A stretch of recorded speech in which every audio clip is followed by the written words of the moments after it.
Hey, what is up, everybody? This is Steve Breach coming to you here today. Just came down to the conclusion of Who Killed WCW, the four-part miniseries, docu-series, I guess, on WCW's dying days. All in all, I honestly was very critical of the first episode of the documentary. I really thought that they should have just started breaking right into it and giving us a lot of facts that we haven't heard. Jim Ross has a podcast, Kevin Nash has a podcast, Bruce Pritchard has a podcast, Eric Bischoff has a podcast. WWE has made the Monday Night Wars docuseries. They made the Monday Night War DVD documentary, the rise and fall of WCW. We've seen a lot of documentaries on this, and for them to bring this out and break out a four-part series, especially from the people from beyond the dark side of the ring. Sometimes I refer to it as the beyond the ring, for some reason. I really thought that this was going to be monumental stuff. In the long run, I thought they had some good footage. They got some good new interviews. Because we've seen the Eric Bischoff building the Monday Night Raw set in 2002.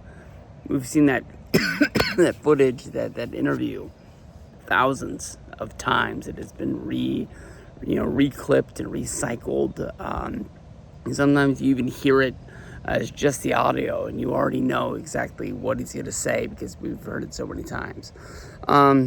This last episode that focused mainly on the last days of WCW was told kind of in a sad tone, as almost as the wrestling company passing away, like a wrestler at that time, passing away or something like that. But this was a company, so it was weird. But they would tell stories of the people that were on the crew. Pruitt, is it Nick Pruitt? He was one of the behind the scenes producers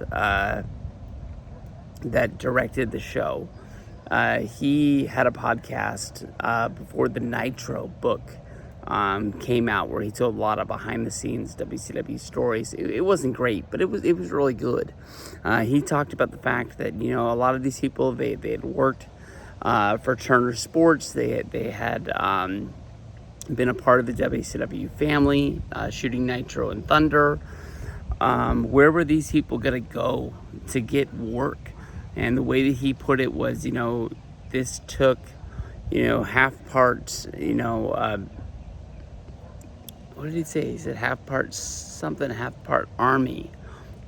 It's not your, half circus, half army. It's not your normal job that you're able to just walk in and fill out an application and be out there on the road. Whether if you were, a camera guy, whether if you're a producer, whether if you were an assistant, whether if you were in the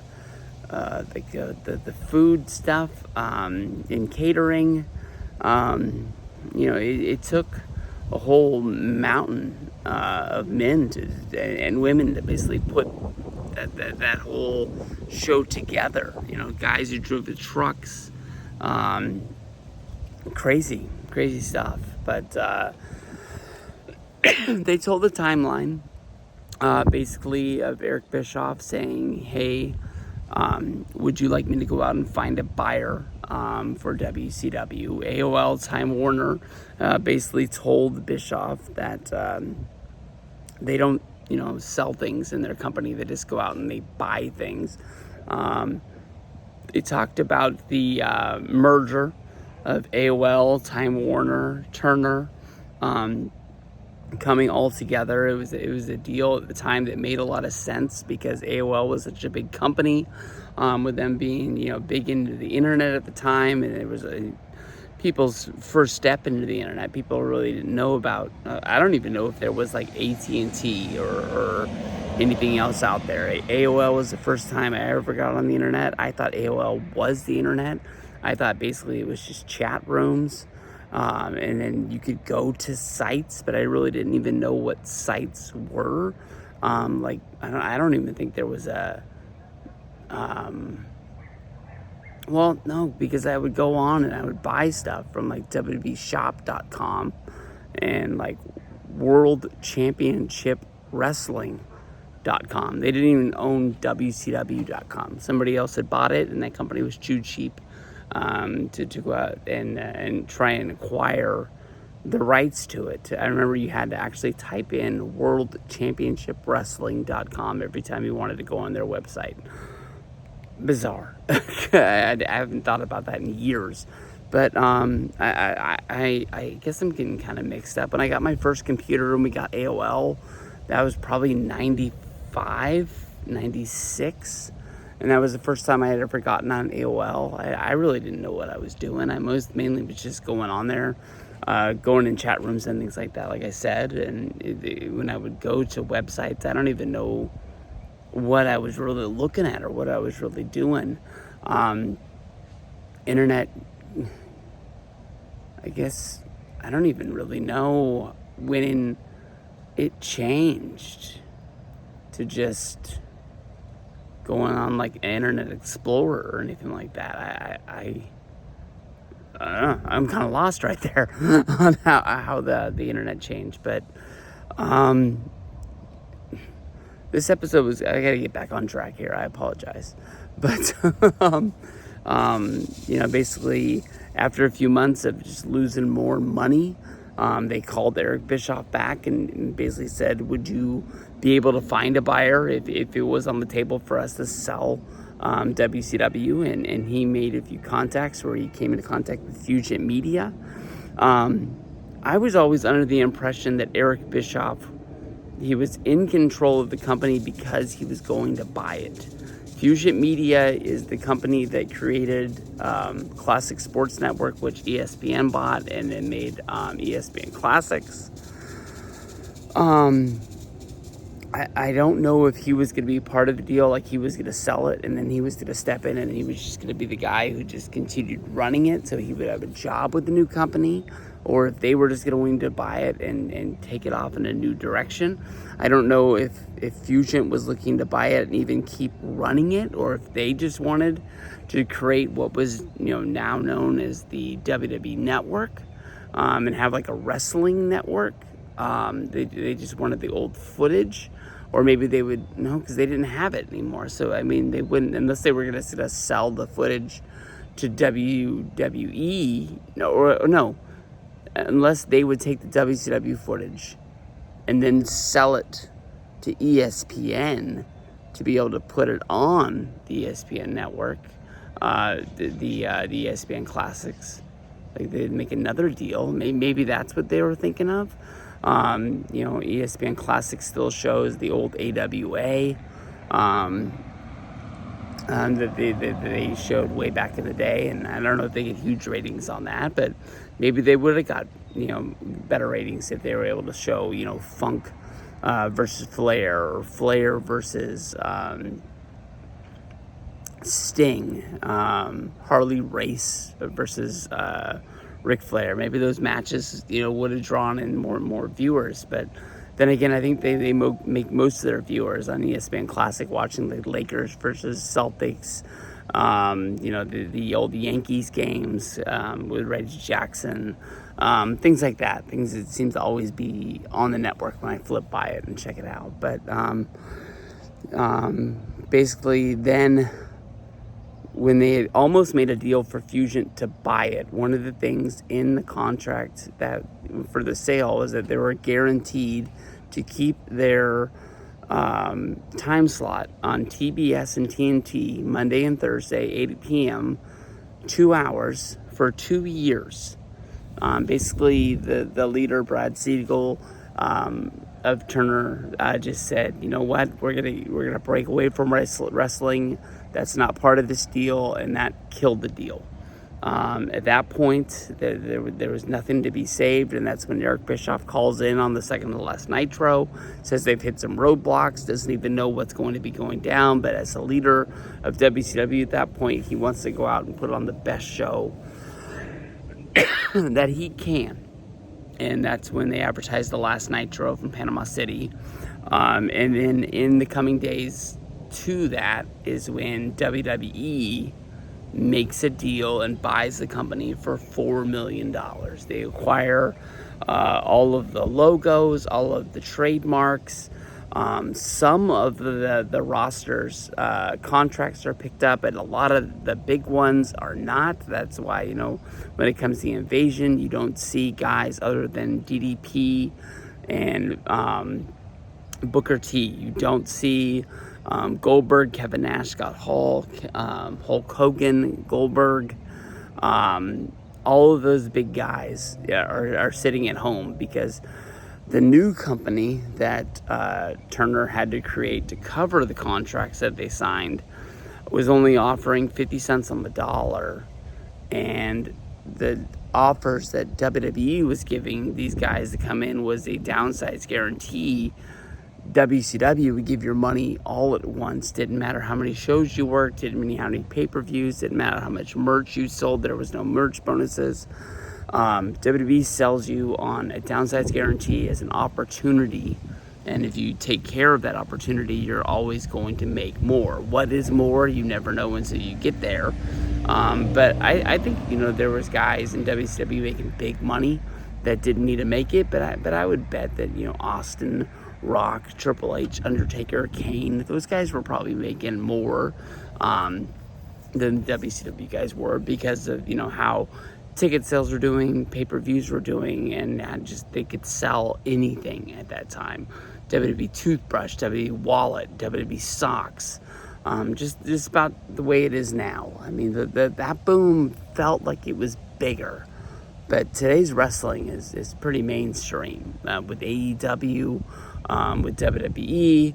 I see stuff everywhere, but maybe not as much. Like when I go to Hot Topic, I don't really see the pro wrestling t-shirts or the WWE shirts. It seems like those have faded out.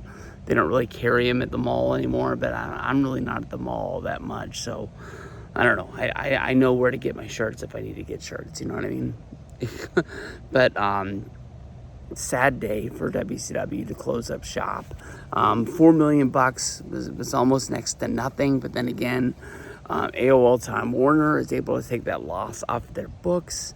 They're already saying they don't want to have it on TNT and TBS.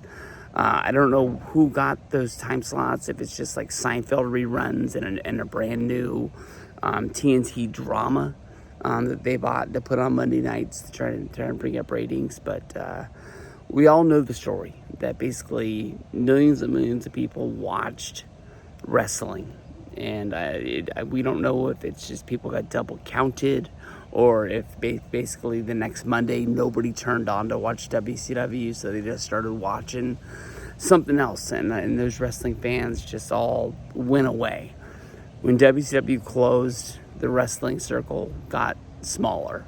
This was not a part of the whole thing, but TNA would debut the next year in 2002. They were always like the little engine that could until around 2005. It always seemed like there was always a rumor that the TNA was running out of money. They didn't have enough viewers. They needed TV. It wasn't until the Panda came around in the Carter family and started investing in them, and they got Spike TV. Then they really started running with it. But the wrestling business is not what it once was, and it's because WCW closed, and it was a sad day. It sucked. I was surprised when the last Nitro started with Vince McMahon out there. I might have heard the wrestling rumor an hour beforehand, or something like that WWE had bought it and it was the last Nitro. But that whole night, I was really surprised to see what was going down.